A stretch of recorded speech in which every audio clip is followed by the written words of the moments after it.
Supreme court ने ये clear किया कि ना, दोनों में आपस में एक संबंध है, दोनों आपस में जुड़े हुए हैं, एक रिलेशनशिप है दोनों के बीच में। सबसे पहले मेनका गांधी वाले मामले में ही आया, और मेनका गांधी वाले मामले में 14 और 21 के बीच की रिलेशनशिप को उन्होंने बताया।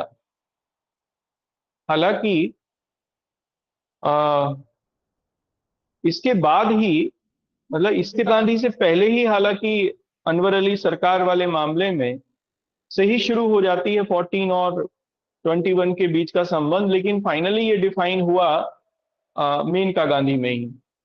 inclusiveness of articles, inclusiveness of fundamental articles, uh, Article 14 and Article 21, defined by Supreme Court and also accepted by Supreme Court in Menka Gandhi matter.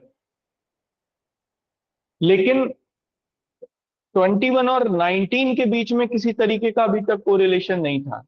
इसको जोड़ेंगे, क्यों कैसे किया सुप्रीम कोर्ट ने, इसको जोड़ेंगे अभी। लेकिन 21 और 19 के बीच में भी कैसा कैसा ही भी कोई कोरिलेशन नहीं था। पर फाइनली सुप्रीम कोर्ट ने ये कहा कि जो लिबर्टी है 21 में, पर्सनल लिबर्टी,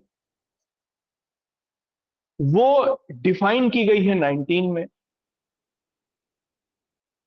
और 19 के अंदर अगर कोई पर्सनल लिबर्टी है, मान लीजिए, और उस पर्सनल लिबर्टी को सुप्रीम कोर्ट को उस पर्सनल लिबर्टी को सरकार को किसी वजह से कर्टेल करना है, तो फिर उसको 21 में जो प्रोसीजर एस्टेब्लिश बाय लॉ है, 21 को सेटिस्फाई करना पड़ेगा। जैसे उसका एक एग्जांपल भी है, जैसे आईपीसी में 124A है, जो सेडिशियस स्पीचेस हैं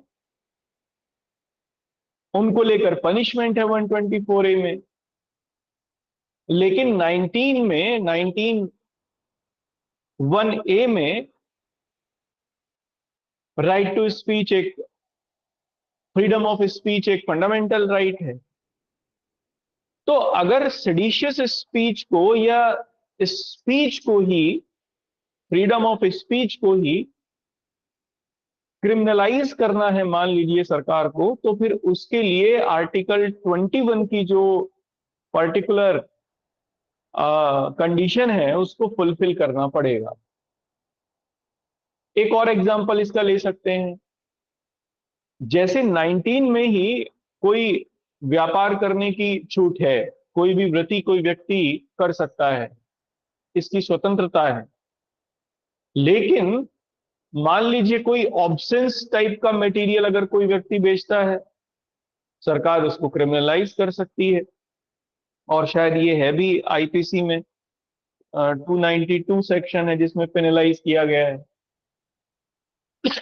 अब आर्टिकल 19 में जो फ्रीडम है उसको कर्टेल करना है सरकार को, या उसे क्रिमिनलाइज करना है, तो फिर कोर्ट ने यही कहा, बच्चन सिंह वाले मामले का ये है, कोर्ट ने साफ तौर पर कहा कि अगर आर्टिकल 19 में किसी तरीके की कोई स्वतंत्रता है और उस स्वतंत्रता के ऊपर किसी तरीके का कोई प्रतिबंध लगाना है, तो फिर 21 में जो प्रोसीजर है उसको आपको सेटिस्फाई करना पड़ेगा।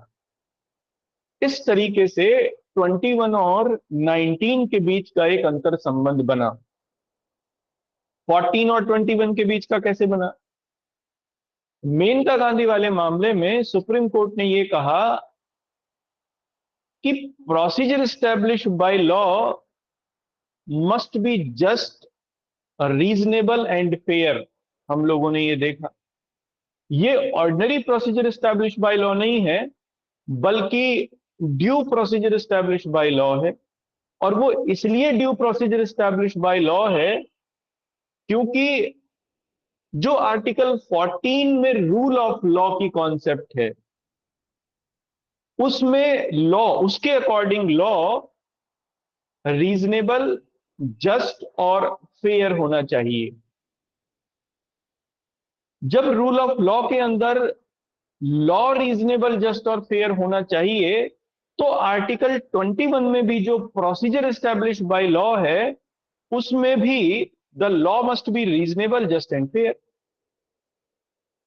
So there is also a relation between Article 14 and 21. इस तरीके से ये तीनों के बीच में एक अंतर संबंध बना. 21 से 14 भी जुड़ा और 21 से 19 भी जुड़ा. 21 से 14 जुड़ा रूल ऑफ लॉ की कॉन्सेप्ट के बेस पर, जो आर्टिकल 14 में बिल्कुल साफ तौर पर है, और 19 जुड़ा 21 से क्योंकि 19 में फ्रीडम्स डिफाइंड हैं, स्वतंत्रताओं को परिभाषित किया गया है. 21 में वही कॉन्सेप्ट लिबर्टी की है. इस तरीके से तीनों के बीच में एक गोल्डन ट्रिनिटी या एक गोल्डन ट्रायंगल का अंतर संबंध है, इंटर रिलेशन. समझा?